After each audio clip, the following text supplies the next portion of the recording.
Our second reading, our gospel text for the day, which is a continuation of Matthew's Sermon on the Mount from Jesus. It gives us a little bit of information, a little bit of instruction. Jesus is teaching his disciples, if you recall, but for some odd reason, thousands of other people are listening. And he's giving them a plethora of instruction. And here we have a little bit of instruction on how to deal with others, particularly those closest to us. So here are these words of life from the Gospel writer of Matthew. You've heard it said to those who lived long ago, don't commit murder. And all who commit murder will be in danger of judgment. It's a good rule, right? You like it? Yeah, I like it. I think everybody who commits murder should be punished, right? Good. Then comes the strangest word we find in the New Testament, but. Now, my wife tends to tell me that whenever I use the word but, it negates everything that I just said. I love you, but. No, I still mean that I love you, but.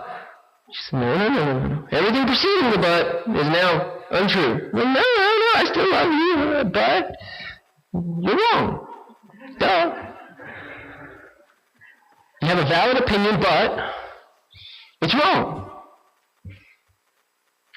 So, but you heard it said this law about don't commit murder, and you like it, but I'm going to say to you something different, or at least something that sounds different to you, but might not be so different. But I say to you that everyone who is angry with their brother or sister will be in danger of judgment.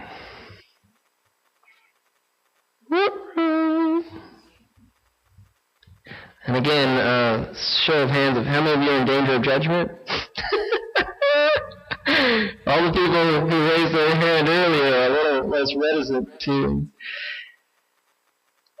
This is where us young folk really get into trouble. If they say to their brother or sister, you idiot, they will be in danger of being condemned by the governing council. Now, the governing council is your mother and father in this instance. So, are you allowed to call your sister an idiot without some sort of reaction or retribution? I'll take that as a yeah. I mean, no, you're not allowed to say it. And yes, there is reaction and retribution. I used to get my mouth literally washed out with soap whenever I said bad things about my parents. Dial soap doesn't taste good. Well, maybe they could have used something like nowadays, like Bath and Body Works. It tastes like Clementines or something, but it wasn't that when I was growing up. So in that instance, if you say to your brother or sister, you idiot, you'll be in danger of being condemned by the governing council, which is Rick and Susan, right? And even Pat and Jim. So that's who's in charge. You too. We talked about this last night, right? Yeah. Okay. And if they say, you fool, this is talking about your brother and sister, or just in general, your family, people who are close to you. And if they say, you fool, they will be in danger of the fiery hell. Now, I'm sure none of you have ever called your brother, sister, mother, father, children a fool or an idiot. But I have. And this brings up a strange quandary, that I might just be in danger of a fiery hell. Therefore, if you bring your gift to the altar, which was a common practice, it would be like coming to church in a lot of ways, giving your tithes or whatever, just coming to church in general. The Catholic Church believed in this so much for a long period of time, and still to a lot of degrees, that you couldn't even take communion if you'd done something bad. Methodists actually liked this practice as well in their origins. We like to know what everybody's sin was, and until you rectified that sin, you weren't allowed into the circle.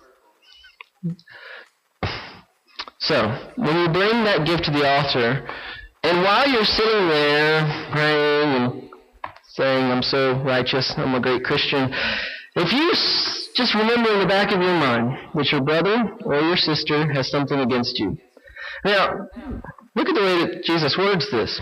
He doesn't say that you have something against them.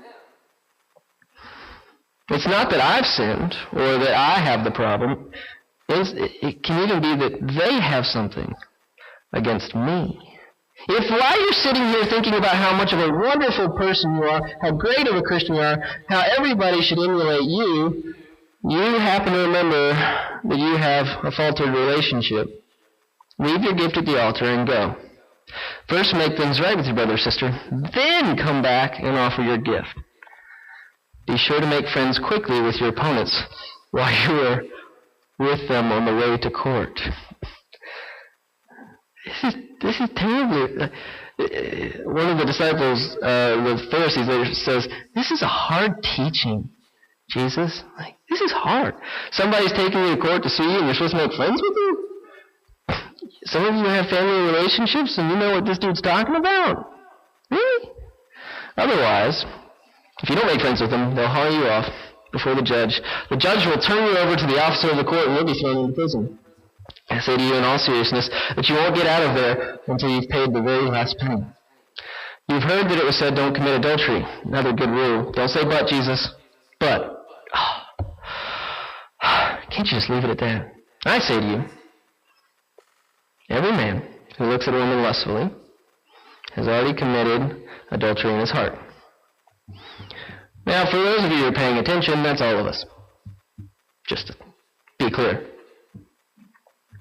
And if your right eye causes you to fall into sin, tear it out and throw it away.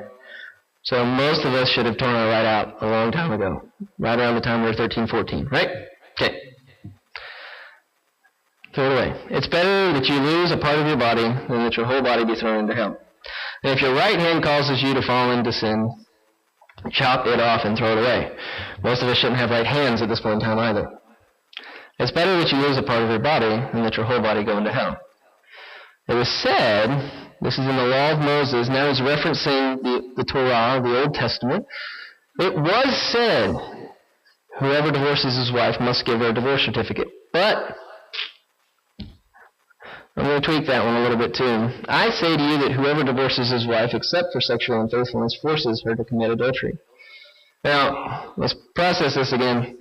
I'm not the one committing adultery. If I divorce you, I'm actually causing you to sin. The Bible has a lot to say about causing other people to sin. All this time we thought that this moral code was about how it's between me and God only, right? All of a sudden Jesus is saying, no, it's more than that. Your actions actually can impact someone else's nature and their sin and their righteousness. And whoever marries a divorced woman commits adultery. So in that scheme, according to the Jewish law and what Jesus has just said, the husband, the first husband, is now committing sin. The wife is going to commit sin, and the second husband is going to commit sin. Everybody's committing sin. Adultery. It's a strange teaching. This is a hard teaching, Jesus. Again, and later in a different gospel, he actually gives us permission to do this. But here, it's not that he's saying don't do it, but he is acknowledging that it's sin. Again, you've heard that it was said to those who lived long ago, don't make a false solemn pledge, but you should follow through on what you've pledged to the Lord. That sounds like good advice. Don't lie to God. But I say to you, you must not pledge at all. Man, when I was in the 8th grade, I read this verse, and it blew my mind. I was like, I got to quit. Because I'd be like, I swear that was the best football game I've ever been to. I swear I'm going to whatever. And I had to stop myself. I was like, I can't swear. It says it in Matthew 5. I can't even make promises. It's going to say, let your yes be a yes and no be a no. Oh man, I can't make it. It ruined my whole life. At least it ruined the 8th grade for me. You must not pledge by heaven. We'd say, I swear to God. And it wasn't like a bad thing. It was like, whatever. All of a sudden I had to start considering what I was saying and what its implications were. It's not just that you must not pledge by heaven because it's God's throne. You must not even pledge by the earth because it's God's footstool. You must not pledge by Jerusalem because it's the city of the great king. And you must not pledge by your own head because you can't turn one hair white or black. Now your children can, but you can't. Let your yes mean yes, your no mean no. Anything more than this comes from the evil one. Almighty God, let us reflect on these words, these hard teachings, and help us to find meaning in them, whether it's through these words that I preach, or whether it's through our own life experiences as we go from here. May we find you in all things. Amen. What a hard teaching.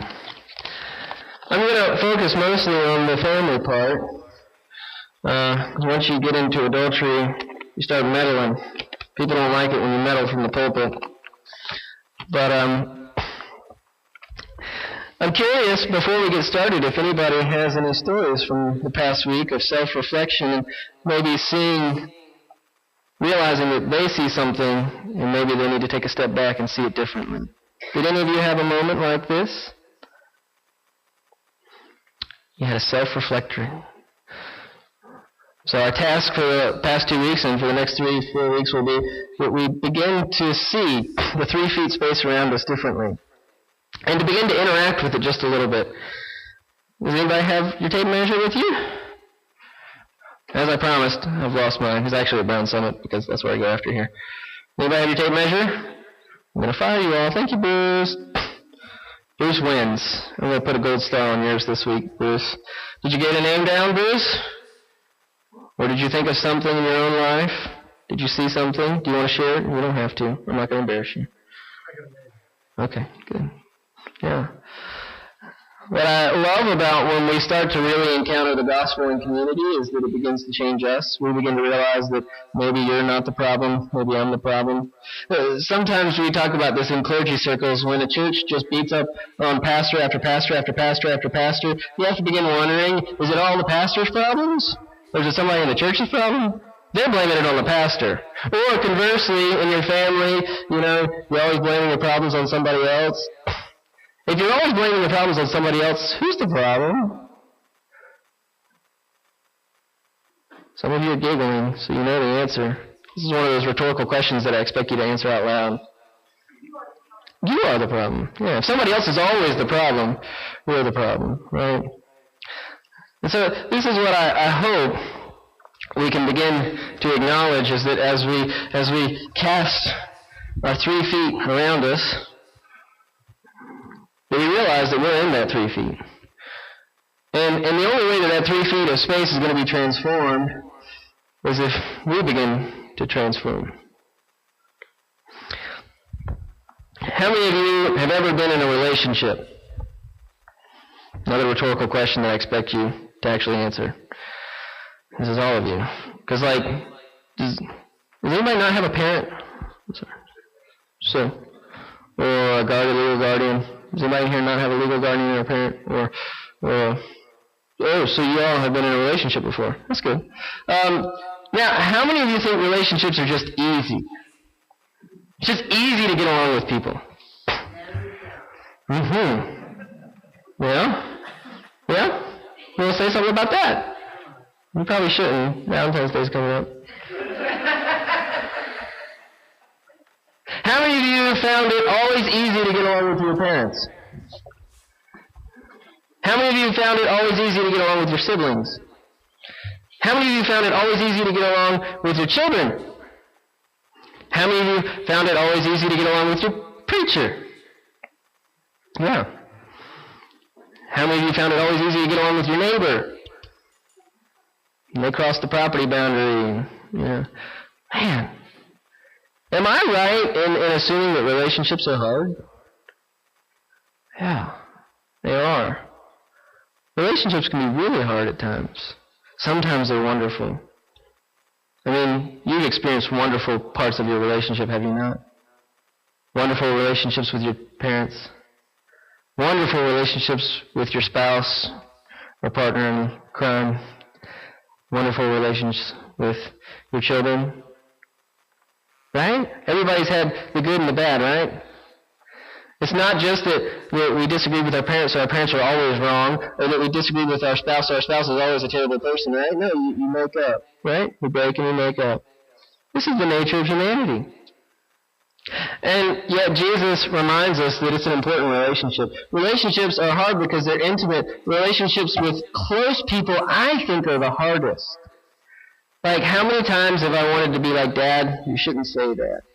That's not appropriate. But he's my dad. How do you say that to your dad? Like, how do you be like, hey, Dad, maybe you need some Jesus in your life? Like, that's kind of inappropriate.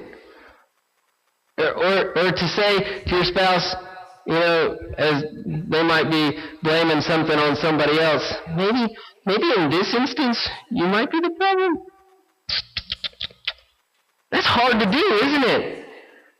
It's hard to tell someone you love. Now, on Facebook, on comment sections, or when you're at, what's this gas station up here called? Yeah, I said it this morning. Huh? Huffs? Do they gather up here at Huffs and talk? Yeah. When you're gathering, it's neighbors down where I live, they gather neighbors. It's easy to blame things on other people when they're not in the room. And if you don't really know them well, it's still pretty easy to blame things on other people, right? People, I mean, you get blamed for stuff all the time, don't you, right? Yeah. But it's a lot harder to get into that fight with the person that you have to go to bed with. Or that person who's paying your house, Samantha. Yeah. It's a little bit harder to get in that fight with somebody who is or isn't going to give you gas money today, or who is or isn't going to help you get through college, or somebody who is or isn't your prodigy, and you have a duty to take care of them. It gets a little bit harder. How many of you enjoy telling your grown children what to do? They're not grown. I'm talking like, there we go. Now it's just up, Pat. Yeah. See, it seems just, you're not the only one. She's got him. Think about how hard it is for her. If you have a hard time with him, think about how hard it is for her. No, Jim, yeah. Relationships are hard. Today I'm not going to tell you to go and forgive your siblings, spouses, parents, whatever, brothers and sisters. I'm not going to tell you that you need to get reconciled to them. That's another sermon, and you probably know that needs to happen eventually. Today I just want you to start thinking about that 3-foot circle. Within that 3-foot circle, there's a lot of family. You run into them, even if you don't run into them literally within that 3-foot circle. You're so intimate with your family that even if you're just calling them, you're in an intimate, personal 3-foot relationship with them. But you have problems. So this week, I want you to have a problem. I want you to just have a problem with your spouse, have a problem with your children or your parents. Go ahead. I give you free rein. Go ahead and have a problem with them. All right? Okay. But and then, you can probably do this before the day's out. And write this on your tape measure. We're 1 foot to 18 inches right now. When you have that problem, here's where it's going to get hard. I'm not asking you to forgive them. They were probably wrong anyways, right? It was their fault. I'm not asking you. Last week was for you to internalize that and realize where you were at fault. We're past that now. This week, I want you to see them as holy, as beloved, as created.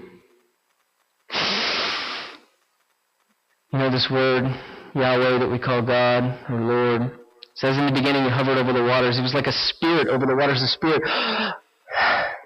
That word, if we really look at it, it probably comes from the word breath. Did you know that person that you're really mad at right now breathes in God's breath just like you do? They love just like you do. They hurt just like you do. They don't want to be vulnerable just like you don't. They're so much like you that you're mad at them because they're like you. That's how family is, right? Even though we're totally different, we're so much alike. This happens a lot between parents and the child that's most like them. You're smiling. Stop and see them.